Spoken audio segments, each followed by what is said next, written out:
Hello, welcome to this press briefing with Covering Climate Now and the Texas Tribune. I'm Kyle Pope. I'm one of the co-founders of Covering Climate Now, and I'm really happy you're here. For those of you who don't know us, Covering Climate Now is a nonprofit global collaboration of about 500 newsrooms from all over the world, and our job is simply to help people do a better job of covering climate, which we see as the defining story of our time. So go to our website, coveringclimatenow.org, and you can see our list of partners. You can check out our resources. You can sign up for our weekly newsletter, and you can join us at Covering Climate Now. We also offer a training program for local television newsrooms. This is for reporters, producers, meteorologists, digital folks. It's called the Climate Station. And again, it helps people make this climate connection to what's going on in their community. So we'll drop a link in the chat so you can get more information. Please reach out to us with any questions. We would love to have you. We already work with a few TV newsrooms in Texas, and we would love to work with more of you. So on to today's panel. Our subject is covering the climate story for a Texas audience, and we're thrilled to have as our moderator, Emily Foxhall. Emily is the climate reporter for the Tribune, and she joined the Tribune as an energy reporter in December 2022, focused on the state's transition to green energy, the reliability of the Texas power grid, and the environmental impact of electricity generation. She'll guide us through today's hour-long discussion. You'll see at the bottom of your screen a Q&A button. That is for you to put your questions in for this panel. Roughly the first half hour of our conversation today will be our panelists talking about these issues in Texas. And then the second half will be your questions. So we really encourage you to put your questions in so we can hear from you.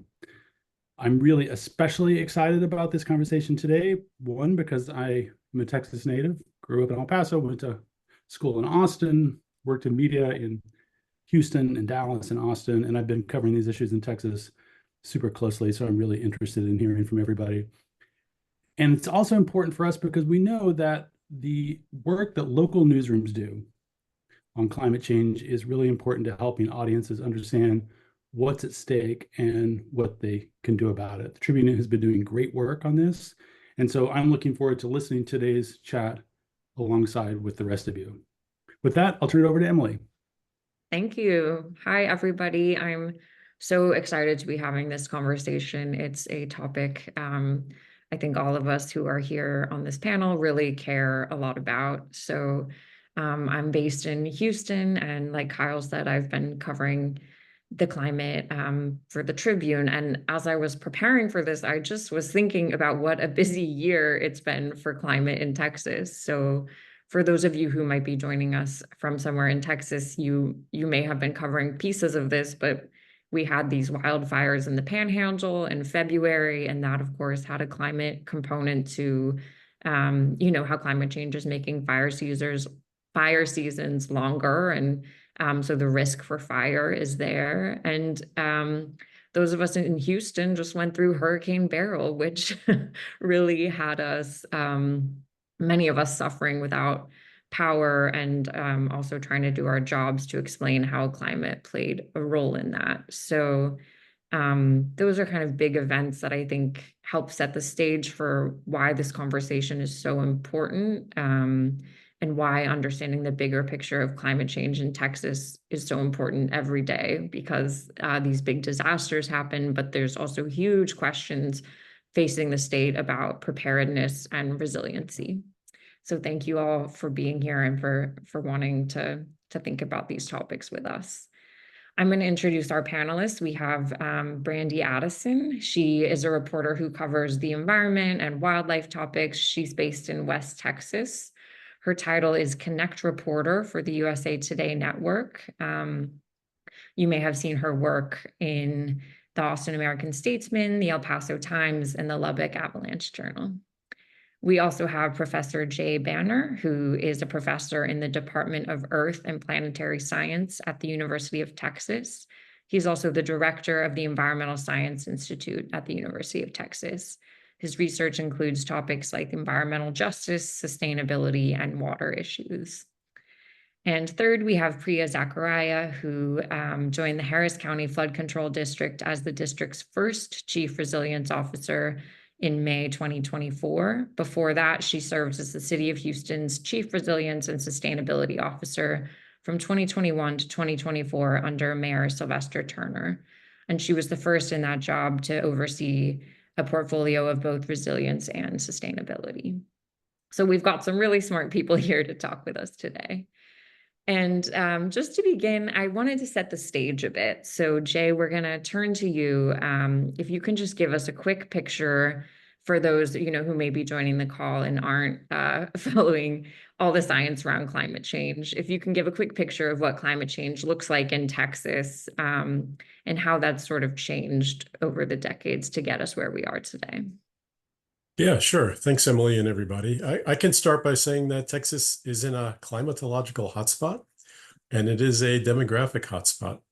Our region is drought prone, and we're on the Gulf Coast, so we're subject to tropical storms and flooding. And the predictions of climate science hold that areas that are subject to such extremes with a warming climate will see more extremes in these same areas. That's climate-wise. Demographically, I think we're all experiencing how rapidly Texas cities are growing, so that we really are on a collision course, right? In terms of a future of increased water demand from the population doubling by mid-century and decreased water availability from drought, right? Those two things do not portend a resilient future for Texas, especially if we make no changes to be ready for them. And in terms of your question about how climate in Texas has changed with time, historically, we're already starting to see changes that are unprecedented, unseen in the past 1,000 years of record. And Emily, you pointed out some of these changes already happening in your opening remarks. So yeah, that's a little bit of a capsule of what Texas looks like climate-wise and where it's heading. Yeah, I sort of think of us as being like on the front lines of climate change, or a place that's seeing the impacts of climate change sort of first and worse. Would you agree with, I mean, I guess I'm thinking in terms of heat and storms, like you mentioned, but would you kind of agree that that's an appropriate context for reporters to be thinking of climate impacts in Texas within the context of? Sure. And if in your mind's eye, you capture a sort of a satellite or space shuttle image of what Texas looks like, right? The western half is very arid and dry. The eastern half is humid and green, right? It goes from brown to green as you go from west to east. And that boundary, that climatological boundary, is often called the 100th meridian because of the line of longitude that you cross. But there's evidence that that line is actually starting to move to the east, that dry line. And the projections for the future are it's going to shift very dramatically. So front lines very much. There's actually a line. And it's more of a zone, not a sharp line. But that's areas of the world where there's limitations in soil moisture, like right on that line. Small changes in climate can bring about, in global climate, can bring about big regional changes. And that's what we mean by Texas being a climatological hotspot.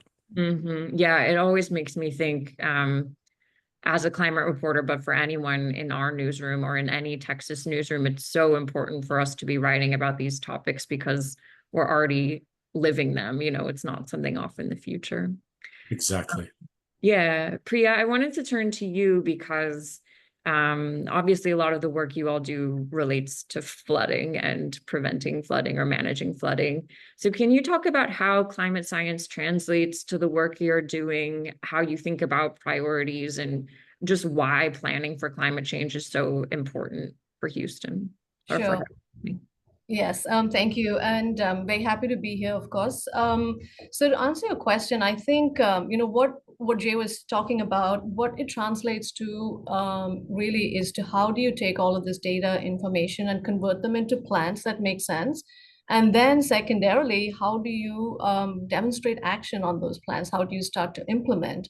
And really, what it looks like, it's a whole gamut of things, which starts with setting a vision, having a champion or a platform who is able to bring or convene multiple parties to come to the table to not just look at the science, but also agree on some, kind of paths forward. So it begins with setting that vision. It begins with developing a framework. I think a good example from some of my previous work experience is the Resilient Houston Plan, which is really a plan for a resilient framework for the city of Houston, and and on a regional basis. It begins with defining what does resilience mean. You know, sometimes, I mean, we don't even agree on whether we should say resiliency or resilience. It's relatively a new term, and I know we'll get into it at some point later on in the conversation. How is that different from sustainability? Is that a new term or an old term? It also entails convening, like I said, multiple kinds of stakeholders, because these are not one particular set of actions. You need the physicists, the geologists, you need community workers, you need the politicians, you need municipal workers, you need everyone to come to the table, you need the community. In many cases on the government side, it means standing up a resilience office. It means standing up a sustainability office. It means defining what those functions are going to look like within the existing framework of how a municipality does its business. It means finding implementation partners. And many times it's about embedding folks who can speak the resilience language and fly this flag in multiple other departments and embed it in the work that's already ongoing. And it means just consistently working on this climate message. It means activating your community partners over and over and over again. A lot of this also entails us trying to get really uncomfortable in spaces where we were previously uncomfortable in, learning to speak different kinds of languages. I don't mean real languages, I mean, you know, disciplinary languages. We work with so many interdisciplinary partners, constantly educating, but also at the same time, I think, demonstrating action.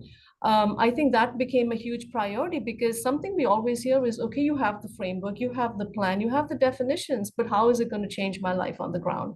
And that means even as you're doing these, undertaking these lengthy actions, such as defining an entire framework for a region, you're also demonstrating actions, you're finding those pilot projects, you're defining those areas of opportunities and really hitting the ground running and demonstrating progress. So you bring more and more people to the table. So every one of these you can delve into. It's an entire chapter in and of itself, but I'll leave that for the rest of the conversation. I know, I wish we had hours to talk about this. But I think what you're saying is it's sort of like climate change has to be part of the conversation in every department. It's not just the resiliency officer or the sustainability officer at a government who needs to be thinking about it. It's every department of government. And there's sort of a parallel to journalism too, you know, it's like the business desk needs to be thinking about climate change. The local government desk needs to be thinking about climate change. It can't just be the environmental desk that's thinking about it. So I totally see a parallel there. And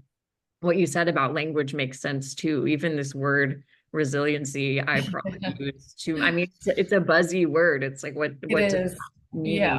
Yeah, it is a buzzy word. And you know, I'll just say one more thing, is that in a resilience office, we have to learn to get really good at living in the spaces between the traditional departments. And what that means, there's a whole lot of conversation around that. But I think that's where the creativity and the you know, and being strategic about how to find that the implementation partners and the kind of the thrust for action, that's where it comes from. So you can have a climate office, you can have a resilience office, or you may not. You would still be able to do the work. That makes sense. That leads us to Brandi, who has a great story about how she got into environmental reporting. So I'd love, Brandi, if you could kind of tell us about what drew you in and speak to kind of this need we're sort of talking about here. You know, maybe it would be amazing if every newsroom had a climate reporter and an environment reporter, but we've talked about kind of a need for climate and environment reporting. So tell us about that. Yeah. So I became a climate reporter after I really started caring deeply about the climate. I will say back then when I was in college, I considered myself an advocate for the environment. But since then, I have learned that I'm no more an advocate for the planet, in the same way that I would not call myself an advocate if I called the fire department and my house was on fire, right? Like those are both objectively bad things. And so when I started reading like more environmental news, I really noticed that there was a major lapse in coverage, especially in Texas. Like I would kind of just like fill in the gap on my way. Like I was education reporter, then I was like covering counties for Dallas Morning News, like specific regions. And then I started agriculture and natural resources for the AJ. So I like noticed this lapse, and I filled in those gaps. And honestly, I will be the first to say I think Texas is lagging behind by a couple decades. And now that we have such deep-rooted opinions in our audience here, I think now we're going to have to work harder to build that reputation for environmental coverage. And so in my role right now, I often tell people that I'm an environmental journalist in West Texas, because for me, it literally feels like an oxymoron. And I don't want it to be that way, right? Like, I'm based in the High Plains. We're the largest agriculture producing region in the nation. And then we're the largest cattle producing region in the world. And I was in Midland before that, as you know, where I met you, and we lead the globe in energy production. And I think that this concept of being an environmental reporter in West Texas is really harmful, because we should absolutely see our food and our water and our means of transportation and textiles directly with the climate, right? Like, otherwise, we're not going to have any of those things. And I think that in my role as an environmental journalist in Texas now, that I'm trying to like stress with people that we do have to recognize that the planet and both human livelihoods and people's personal freedoms, property rights are equally important. But there does need to be a reasonable balance, right? To achieve this mutual benefit. And we might not find the perfect solution, but I think we do have to start at the point where we want to mitigate and minimize impact for both. And in order to do that, we have to inform. Yeah, I think all the time about the tension between, because I'm here in Houston and I'm driving by petrochemical facilities sometimes, but how, like you said, the industry is here that is emitting greenhouse gases that are contributing and driving climate change. And yet this city where I live, where I grew up, is also experiencing the harm of climate change. I mean, it's a really profound tension, but like you said, there's so many people here who also are aware of the earth and their relationship to the earth. And it's interesting that motivates you as a writer, and it's interesting to think about that motivating our readers. So, Jay, I want to move to you, because you have given talks to farmers and you've given talks to various stakeholders. So I'm curious your perspective on where you're seeing interest just from Texans change or understanding change of climate change among Texans here, and maybe what from your experience can help reporters on this call as they think about how to tell this climate story. Yeah, thanks. In terms of telling the climate story, I find there is some particular graphics and data that are very straightforward, and I found have really resonated with public audiences to portray what life will look like in our climate future. Or as Priya just said, how is it going to change my life on the ground? What will Texas look like in the future? For me, a really good example of this is a map of Texas that shows the results of climate models projecting out into towards the end of the century, how many 100-degree days we will have in different parts of Texas by, say, 20. So in Central Texas, what the climate models project is under the current carbon emission scenario. We're on the business as usual scenario, right? We keep using energy as we've been using it. In Central Texas, this map shows that by 2070, there'll be 80 more days a year, and where it's 100 Fahrenheit or more. Now think about that. That's on top of, that's more. That's not the total number. We already are averaging 40 days a year of 100 or more. So 40 and 80, 120. That's 4 months out of the year where it'll be 100 degrees or more. And it won't be, so 4 months, June, July, August, September. Well, every day, no, it won't be every day, because we have highs and lows in weather patterns. Yeah. So that means those 120 days, those 4 months will be spread out. Where do we fit that on our calendar? April to November, we will see days of 100 or more. So this is really quite remarkable. I'm going to drop in the chat the publication from the National Climate Assessment, and that's the link. And if you go to figure number 23.4 in that, if you click on that link, you'll see this map, and it shows one map for our business as usual carbon emissions scenario, and it shows a side by side another map with low carbon emissions scenario, right? We undergo technological policy changes, personal behavior, all these changes. What can it produce? and it's a much different picture. And what these side-by-side high and low carbon emission scenario temperature, 100-degree temperature maps show us is first, how miserable our region will be if we don't change the course that we're on, right? And number two, it also presents a clear case against the common thought that, you know what, it's of no use to try to change things. Nothing we could do, so let's just enjoy what we got while we've got it and not worry about the future. This shows that that is patently just such wrong-headed thinking, because it shows we can bring about change. Will it be easy? No one said it would be. Is it possible? For sure it is. And then, you know, towards your question, how bringing all this back to the interest from stakeholders, I'm seeing more and more interest for talks on this kind of info from farmers, realtors, and landowners in Texas.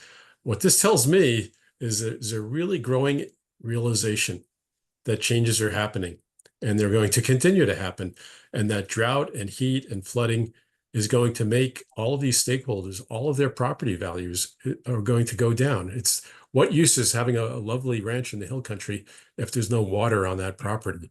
It's just not the same. Right. So it's sort of like people are starting to see it and connect the dots. But I hear you on the data. I mean, we at the Tribune are lucky to have a data visuals team, and they've sort of created, there's some maps that we use all the time and some charts that we use all the time to show how heat is increasing, because I think especially like the historic data, you can't really argue with that, right? I mean, you can debate how you project climate into the future, but Yes.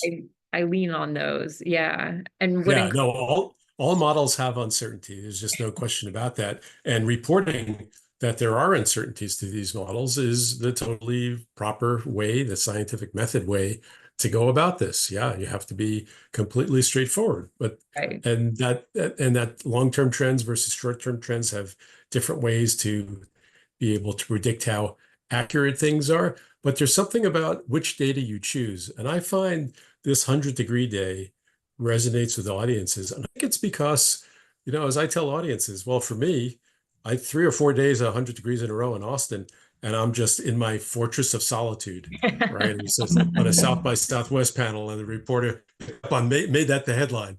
That's the Superman in the fortress of solitude. I don't leave, right? And your lifestyle becomes really different. And that's Right. just with a few days. And that's just me and my own, you know, personal issues, right? And very self-centered way of thinking about things. But imagine if you're a frontline emergency responder, if you're a roofer, right? If you're doing something where you have to, in construction, there's a fair bit of construction going on in Texas. Imagine if you're working under those conditions. And my friend who's a firefighter, he once brought to one of our gatherings his gear. It's 70 pounds of gear on top, and you're sprinting to save someone from a fire, and it's 100 degrees. It's just remarkable how different our world will be, including for people who work indoors, because a lot of settings, a lot of factories, a lot of places, manufacturing facilities don't keep things as, you know, 68 degrees, right? That things are warmer. When they get a little bit warmer, a lot of studies show that our cognitive abilities start to erode. We're just not good workers. And so that means there's going to be economic losses all up and down the supply chain. As you said just before, Emily, and as Priya was saying, this is not just physical sciences, right? This is economics, this is finance, this is social equity. It's through all sectors of our society are going to be impacted. Right. So I think your point about including data is a good one. And for reporters who don't have a data team to build them these graphics, even just writing out choice, you know, data points about your region can be powerful. And as you're describing what the experience of living through heat is, you know, I'm such a strong believer in you know, we can write stories about policy and about numbers and data all day, but I think the stories that stick with people are the stories that are about people living with it, people working to fix it, people, you know, like you, Jay, professors who care a lot about it. Some of my favorite stories have been just going out with academic researchers to see. We just did one about mangroves expanding along the Texas coast and showing you know, these people who are really deep experts in something and why they personally care so much about it, I think can help kind of bring these numbers that can be really scary sometimes, can help bring some life to them. So Brandi, can you talk a little bit about that? I know you do this in your day-to-day work, both with big stories about climate and with other stories that might be about something totally unrelated, where you will make a point to work climate in. So tell us a little bit about that. Yeah, it's actually funny that Jay mentioned that, because my one example was literally how like one of my tips was using data and interactive graphics to my advantage. And my first example was I worked on a story that measured the difference in 100-degree days over time in Lubbock, and it was 5 weeks earlier than what it was in the 80s. So now our average first day is June 15th for 100-degree days. In the 80s, it was late July. And so when you can put it on a calendar like that and people can see it, especially when we have farmers out here, you know, agriculture producers out here that need like just the right weather in order for their businesses, their commodities to thrive. That is really impactful for them. I'll even note that it's been so hot out here that I don't even know if I've seen any cotton blooms yet. Like certainly not 2 weeks ago. At this point of the year, we should be seeing bulbs, right? So yeah, that's kind of crazy to me. But yeah, so like I mentioned earlier, Texas, especially Texas, requires kind of a bit more of a nuanced approach, right? So we have to consider the cultural and economic context of this state. And it's really hard to frame the environmental narrative in the terms of its intrinsic natural value, right? Like we do have to put a dollar sense to it. So when it comes to my environmental coverage, I do a little bit of everything so I can reach as far and wide as possible. I did cover both the wildfire that you mentioned earlier and feel like I worked around the clock covering Beryl, being in Lubbock. But you know, and I covered tornadoes last year as well. So I do that. But for the most part, I've noticed what is more effective is using the time between major natural disasters to create guidelines and informational pieces and things that are just more easily digestible, right? I think that this approach really helps establish the ongoing relevance of climate issues. And I think it really shows our audience, like, no, this is not something we're just thinking of when traumatic events happen. I'm not going to use Hurricane Beryl to promote the climate agenda. This is something on my mind at all times, and it should be something on your mind at all times too. And I think just like even explainers using layman's terms, doing all this stuff regularly, like rather than just covering traumatic events, also keeps it at the forefront of their mind, or at the very least the back of their mind. So for examples, like last year I produced a really extensive long form series on the disappearing grasslands around the Great Plains. But with my new role, again, more of my work became short form. And this is about integrating bits and pieces of climate awareness, because I think people are more likely to click on, like I mentioned in our call the other day, this story about a woman hitting a black bear in Central Texas. They're more likely to click on that story and absorb the information about climate change and their impact on black bear versus clicking on a headline that leads with climate change, especially in our political atmosphere, right? And then one thing I will note is that I actually refer to myself more as a wildlife journalist, right? I think if you think climate coverage is bad, man, wildlife coverage is just, it is, pun intended, wildly just underrepresented. And I think this is especially important in Texas, and maybe Jay can back me up on this. We have the third highest biodiversity in the US, right, of any state, just behind Hawaii and California. And those cultural and economic factors will be impacted if we continue to lose wildlife.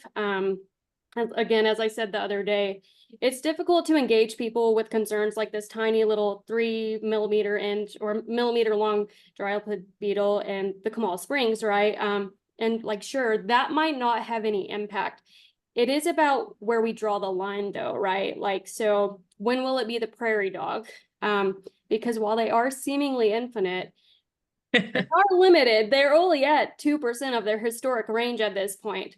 And they are a keystone species. And like with the bison, they will transform our entire ecosystem. And that does come along with our cotton production, our food production, vegetation, everything else. Like someone once told me, it's like a Jenga tower, right? You pick one block and it's okay, but eventually it'll all come falling down. And we're one of those blocks. I got to say that. So, yeah. Yeah, there's so much to think about here. So I mean, I guess in preparing for this, I was considering how extreme weather is just such an easy way to talk about climate change. And we took a similar approach to you, like during the fires, we did these kind of step back stories explaining how climate change sort of primed the weather for the fires to happen. And similarly, after Beryl, we tried to do a bigger picture explainer on how, you know, the way the grid was developed, that goes back decades, and the lack of preparation, you know, all around the country for climate change with our infrastructure is a much longer story and a much bigger story than just one event. So it's sort of like these disasters offer entry points into talking about the bigger picture.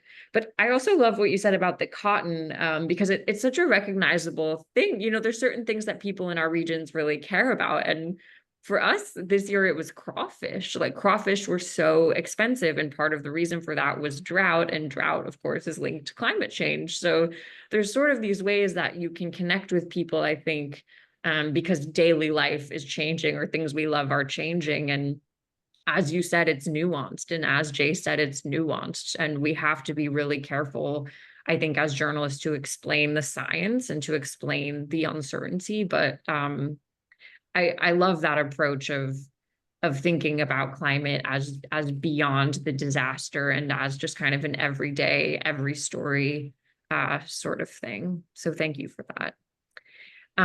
Priya, I wonder if you can talk, I mean, we started talking about resilience a little bit, but for reporters who cover government, either in a place with a resiliency officer or a sustainability officer or not, where do you think reporters should be looking for climate work on the government level? How do you think reporters should be thinking about, you know, whether governments are doing enough or not? Can you speak to that some? Yeah.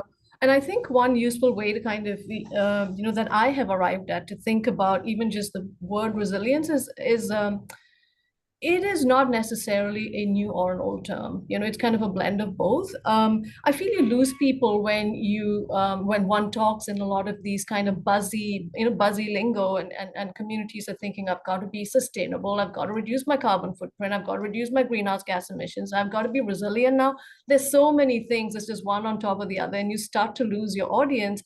And for me, it was always helpful, for me personally, and for the work I do, to think about resilience to kind of, you know, in a way that it harkens back to our basic human instinct to survive, to grow, and to thrive. And what is the new part of it? So that's old, right? And what's the new part of it is really, it is that in the context of the imminence and the urgency of climate impacts, it's become that resilience has become the kind of that clarion call to action and to bring people together. Like I said, many times in local government, resilience is that connective tissue that lives in the spaces between these different departments. So if you come at it from that perspective, that it, you know, we just call it resilience now, but we've been at it for a long time. And it's really trying to build our capacity, and sometimes we call it adaptive capacity, for the impacts of climate change that are in a way irreversible. And so it is our ability to be able to face those, to be able to live with them, and to grow in spite of them, and to thrive beyond them. So all in all, that's what is resilience. But this is not a new instinct, you know, like I said, we've been at it. Humankind and civilizations have been at this for a long time. So it would be good to see from the perspective of the audience. I think, Emily, you told us it's mostly journalists, from the perspective of climate stories, to kind of think from that perspective. It is not a new skill that we have to grow. It's leveraging old skills and things we do, but in a slightly different framework, and to be able to find that adaptive capacity. And so it is, like I said, it could be unifying and holistic. And in terms of where it lives within local government, When we were part of a resilience team, I mean, you can think about a couple of ways. If you're part of a resilience or a sustainability team, you become kind of that driver that is looking at implementation momentum across many different portfolios and climate impact programs, right? Climate response programs, so resilience programs. We don't not necessarily own the infrastructure. Say I was talking about the resilience team. You don't own the streets. That's public works. You don't own the water systems. At public works. You don't own the building codes. That's planning, the land use codes. But you want to be able to work with every single one of them to make sure that the response and the resilience multiplier effect is embedded in the things that city government is already doing. So if you don't have a climate officer, and I hope that cities do have climate officers because that's your one point of entry. But if they don't, I think the place to start at is within teams that own some of these big responsibility for big programs or big infrastructure systems or big policies, within a municipality. Yeah, that makes a lot of sense. And it makes sense that it's something that should have been worked on starting a long time ago. Jay, can you talk about, I mean, a lot of what Priya is talking about is sort of this local or regional approach, but can you talk about sort of the divide between how the state approaches climate versus how local governments approach climate, and how we should be thinking about the context of each of those? Yeah, sure. From my personal experience, I guess I'd maybe refer to that. There's big differences between the state and how municipalities approach climate change. I'd almost say that we're kind of bipolar in that regard. Like I've from personal experience, I've been invited to testify to the state legislature on climate adaptation bills since the 2009 session, and the bills have been easily defeated every time. I'll be happy to talk about the specifics of the bills, but they don't seem to be going anywhere. So maybe no one's interested in hearing about these bills that keep getting squashed. On the other hand, municipalities around the state are aware, proactively planning. We've already heard some great examples from Priya around this. For the example of Austin, I can share that city planners are using state-of-the-art climate models, working with climate scientists to consider the future for mitigation, for adaptation strategies. I can give a couple of examples in Austin. There are now feasibility studies to see how much of a reduction there is in the heat load if we paint roads in some neighborhoods with a lighter, more reflective color. So it reflects more of the solar radiation than absorbs and re-radiates it, which is causing this urban heat island effect, which is having, 5 to 10 degrees increase in temperature. So consider that as we go into the future, right? That the neighborhoods that have been, I guess, traditionally kind of underserved for the last 100 years since the redlining defined different neighborhoods. These neighborhoods are really nearly 100% impervious cover, and they're in the lower socioeconomic status parts of cities. So the more impervious cover, the bigger the urban heat island effect, then the more above 100 degrees Fahrenheit those days are going to be. So not only are different regions in Texas going to be experiencing differences in these heat loads, but within cities, we're going to see gradients in this heat load. And one of the ways I think of getting at it is to try to understand what are the vulnerabilities for certain communities in order to map out where are the areas that need the most sort of adaptation mitigation type strategies. And one thing we're doing in Austin is something called Project Cressel. It's partnering the University of Texas, local communities, and the city for efforts such as mapping the climate resilience across different neighborhoods, which have very different vulnerabilities to climate change. I'll, for anyone who's interested, I'll drop in the chat information about Project Cressel. And this really comes down to an issue of social justice, right? These longstanding discriminatory practices that, even though today there may be no discrimination, it's just a result of 100 years of it.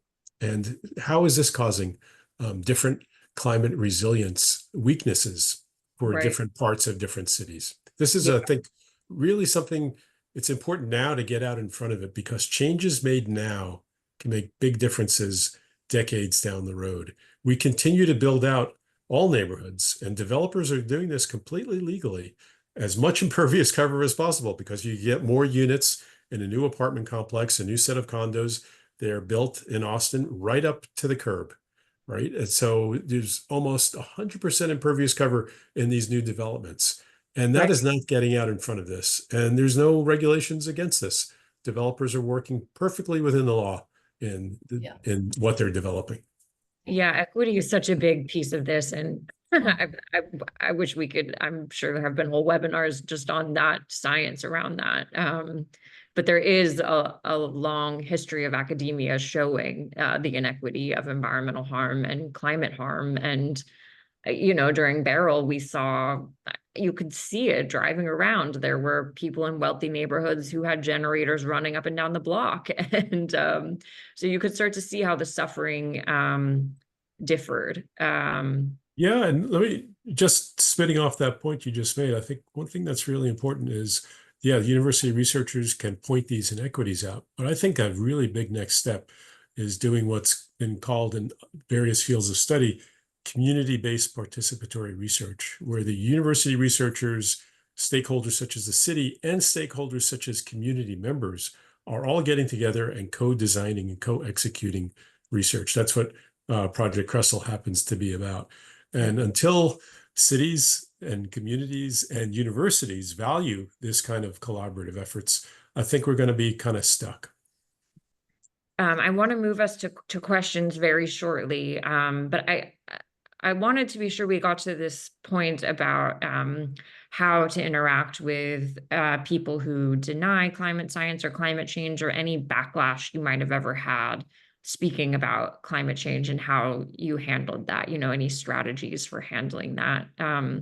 So Brandi, maybe we could start with you if you have any quick thoughts on these things, and then Jay and Priya, if you want to add too.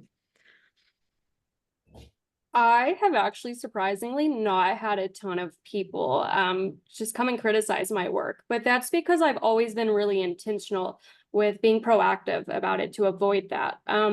So as I mentioned earlier, it really is about finding that common ground and being transparent, right? So for examples, when covering like the fate of grasslands, I of course had to acknowledge why some people are wary of government intervention. Like, this is their property. Of course, like, they don't want the government involved in their private property. Totally understandable.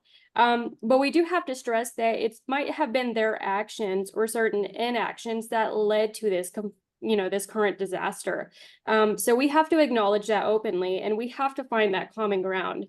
But then again, another example, on covering grasslands, I expected comments about people saying wind turbines are killing birds, solar panels are doing this. Yes, that's true, they are. But we also have to acknowledge that the biggest issue for wildlife is warming temperatures, and it is climate change, and that is largely because of the petroleum industry. And then one other example was just like in the case of the nuclear waste storage, one environmental advocacy group emphasized the importance of the area that they did not want it to go to, because it was home to nearly 40 rare, threatened, and endangered species. But they didn't offer any clear solutions. And I feel like I did acknowledge that, because highlighting the problem is absolutely crucial.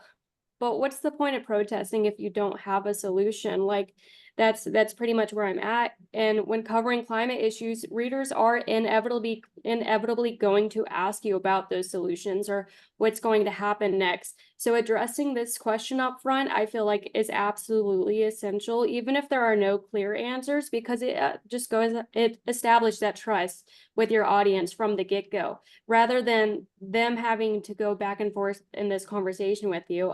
And if one reader is wondering this, that means lots are. So, but not everyone's going to take the chance to go ahead and ask you that. So you need to get that stuff up front before you diminish your own credibility by not being as transparent as you could be. Right. Yeah, I think that's such a good point, that writing about solutions is very much a part of our job. And even if, excuse me, even if no solution is perfect, right? It's like at least setting the options for what they could be. I will add, sorry, Emily, I was just going to say, I will add real quick that it is important also to recognize that there is a very, very fine line between being balanced and presenting accurate information versus perpetuating disinformation from non-experts. You should absolutely not include opinions from people who have no expertise on climate change, right? And if you do it in a direct quote and then use that data to counter them, because you don't want your story to perpetuate just complete disinformation based on the guise of balance, right? Like that's not balance if it's inaccurate. Jay and Priya, is there anything y'all wanted to add? Otherwise, we'll move to questions. I can add something. Sorry, Jay, you want to go ahead? No, please go ahead. No, Priya. I will add that to my surprise, I did not encounter a lot of climate deniers. The criticism that our office faced was you're not going fast enough on implementation. Yeah. And that was, it was difficult, but it was a pleasant kind of change in expectation. I was not fighting folks on climate science or that this is going to happen. We didn't have those kind of debates. The issue was why you have a framework, you have a plan, why are you not going fast enough? And that's kind of the criticism that we stubbed our toe on like all the time. And we were trying to find ways to kind of make kind of action and progress on the ground. That's interesting. Yeah, I mean, it's amazing your position was just created. So I guess people could complain it wasn't there earlier, or they could celebrate the fact that it's there now. Well, it was to clarify, there was a resilience office at the city and a sustainability office. So, you stand upon the shoulders of the folks that went before you, right? So they're the ones who did the climate action plan and the Resilient Houston plan. When I came on board, really the focus was on implementation and converting these plans from documents into action, which was kind of, Houston made a lot of progress. And yeah, that's where we were trying to, where we bumped up against criticism of kind of not going fast enough. Okay, I'm sorry, Jay. I'm going to move us to questions just so we can get a couple in. And this first one, Priya, may be for you. I would love if you knew the answer for this. Where do I look at the questions? Oh, in the Q&A? I'm going to read it to you. It's specific, so if you don't know, that's all right. It's when can we expect FEMA's new flood maps for Harris County? And is that, I think this is important just to kind of broaden it too. Is the data informing, these are maps that are showing the floodplain for those of you listening, and many of us in Houston have been eagerly awaiting them, but is the data that went into those flood maps impacted by climate change? And yeah, well, I'll stop there. So I want to preface that, like, my answer by saying I've only been at flood control for 2 months. So I don't want to venture any guesses. I think I'm safest saying that we will get back to you on that. I am aware of the Map Next effort, and which is highly coordinated with FEMA, but I think we will have to get back to you on that. Can you speak to the way climate data is used by the district, and Jay, maybe you can piggyback on this too. I think as a reporter now on the state level, I think a lot about what state agencies are or aren't using climate data. And I've covered ERCOT and the Public Utilities Commission, and trying to understand where climate data is used and isn't, I think, is important. So can you talk about how you guys use it, Priya, and then Jay, if you want to add anything? Sure, I'll keep it very short and then pass it off to Jay. We do use Atlas 14, so our latest rainfall data, which is most relevant to what flood control is doing, that is being used in all of our current efforts.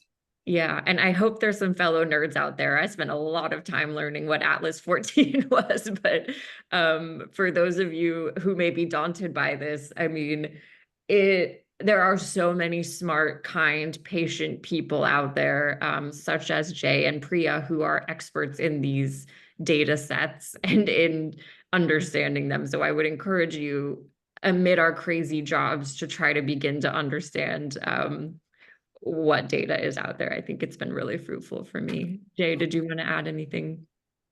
I'll just iterate that with my experience in the city of Austin has been that the city is consulting and working with and engaging climate scientists using the latest state-of-the-art climate models, right? The resolution in terms of time and space is getting better, working in components of how cities provide as they grow, provide feedbacks to the climate system, as I talked about through the urban heat island effect.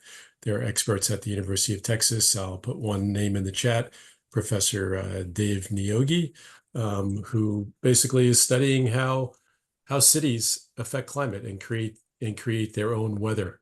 So I think cities are totally on board with it, and the state, again, this reflects the picture I painted earlier. The state has a water plan. The Texas Water Development Board every 45 years puts out a state water plan, and it advises water resource managers on how to plan for there being water for all Texans for all uses 50 years out into the future. And it uses as the worst case scenario the drought of the 1950s, which was a 6-year drought. From our tree ring studies, we see droughts much longer, more intense than that, going back 1,000 years. From the climate model projections, we see that we're going to be entering into a more of a mean state of the climate system in Texas by mid-century will approximate drought. So these are going to be what we call mega droughts, right? 10, 20, 30-year-long droughts. And what the state continues to use as the worst case scenario is that 6-year drought of the 1950s. So they ignore the proxy record going back into the past, and they ignore the climate model projections. Yeah, so just understanding that is so important, and it takes a couple extra hours of reporting or sometimes more, but even when we talk about climate normals, knowing what that is, I mean, and Priya sort of set the stage for this early on. It's like people use these words, and it's our job as reporters to figure out what they actually mean. So that's a great point. Brandi, a question for you. How do you prioritize the stories you do, and how do you keep up just with the pace of the news when it comes to environmental work? Emily, you can probably tell me you can't ever keep up with every climate story out there. It's just not going to happen. Honestly, it's a lot. It really is a lot. And I really try to focus on, again, those solutions-oriented stories first. I think that's really important because at the very least, at least maybe some impact could come out of those rather than just spewing the same stuff or regurgitating the same stuff that's just like going to stand still or at a standstill, right? So solutions-oriented first. Then I'll choose stuff where it's actual inequities, right? When it does come to human inequities, such as I just did one on how there was an environmental health disaster in West Dallas. Downwinders at Risk had released a study basically saying that they're more prone to asthma and respiratory diseases out there. Again, the heat dome, stuff like that, anything that has to do with inequities, I prioritize. And then anything that has to do with actually holding people accountable. If there's not anyone that you like, can change that certain, story that you're reporting on, I'm not gonna that's gonna be at the bottom of my list. Like, yeah, I do love covering wildlife, but wildlife is not at the forefront of our government's mind right now, right? So I'm going to hold people accountable for the things that they are willing to change first. So that's how I prioritize mine. Again, when there's not like active news peg related events right there in front of me, that's when I do my explainers. That's when I fit in the things that I want to do. Because I assume that if I'm curious about these things, other people are as well. So I'm just going to write about it and see, hopefully, people look at it. And most of the time they do, but that's pretty much my pyramid. It's definitely the inverted pyramid on that too. Yeah, I think about it similarly. I mean, we talk about, I don't know if you talk about this, like the front burner and the back burner stories. So always working on short-term ones and long-term ones at the same time. But it totally comes down to what I'm the most excited about. And when I'm meeting up with friends, what story am I like passionately telling them about? That's generally where the interest goes. And I think that comes just from having been in the field, and you sort of develop the instinct for what stories are going to resonate. But I was thinking too about, you talking about trying to write stories that were interesting to people that might not have climate change in the headline. And every year we do the story about, it has recently been, last year was the hottest year on record for Texas.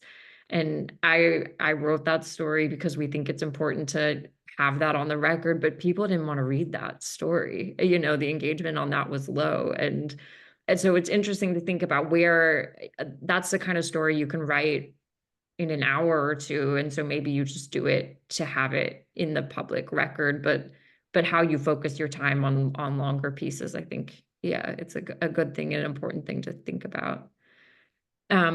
One more question. Emily, may I ask you, what's the story you wrote last year on climate that everybody read? That everybody read?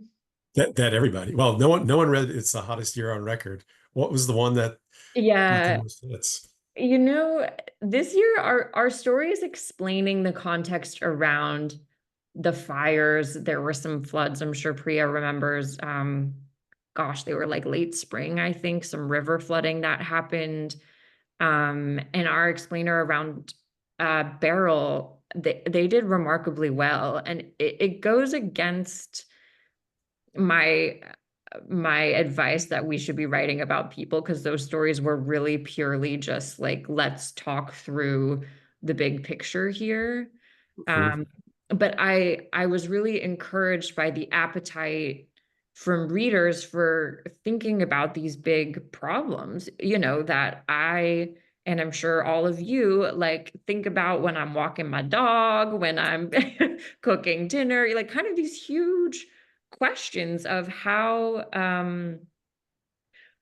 is the state going to look in 50 years? What is the government doing now about that? What is the government not doing now about that?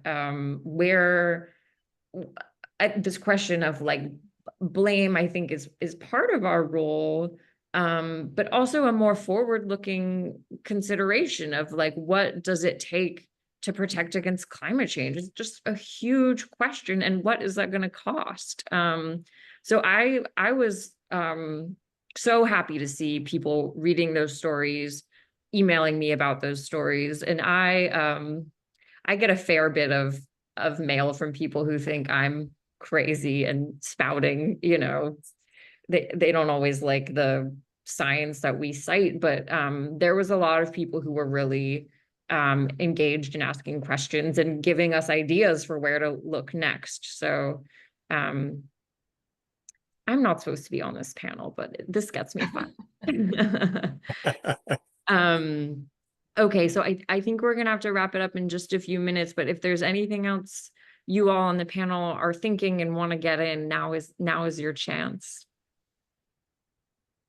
I'll close with saying I think it would be great to see more stories out there around the financial costs of climate change. It's really complex. I know from my own research in this area or bringing together experts in this area, it's complex, but I think that's the kind of thing that's going to, get us over the hump in terms of everyone saying, okay, now I understand how this is impacting me, my community, my state. Yeah. And maybe that's the thing that gets people in higher offices that can make changes, decision makers. Maybe that's the thing that nudges their needle, so to speak. Yeah, well, I hope all the reporters on this call can consider all of us as resources, and I hope we can keep brainstorming and sharing tips like this. It's a really great thing. And Kyle, we'll kick it to you. Thank you, Emily. And thank you, Brandi, Jay, Priya. That was amazing, super interesting. And what a great reminder that, the climate crisis is a global thing, but in journalism often manifests itself in local examples, local stories, local solutions. I loved hearing about prairie dogs. I loved hearing about cotton. I loved hearing about heat. And I loved hearing about the focus on solutions and how we think about that. And Jay, your last point about sort of like costs and accountability is super important, especially in a place like Texas. So thanks to all of you. This was a terrific conversation. We have a newsletter called Locally Sourced, which is all about helping local journalists cover climate, with a lot of examples of how your colleagues around the country and around the world are doing these stories. You might find it helpful, like everything we do at Covering Climate Now, it's all free. So thanks again. Terrific conversation. Thanks for the partnership with Texas Tribune, and we hope to see you all again soon.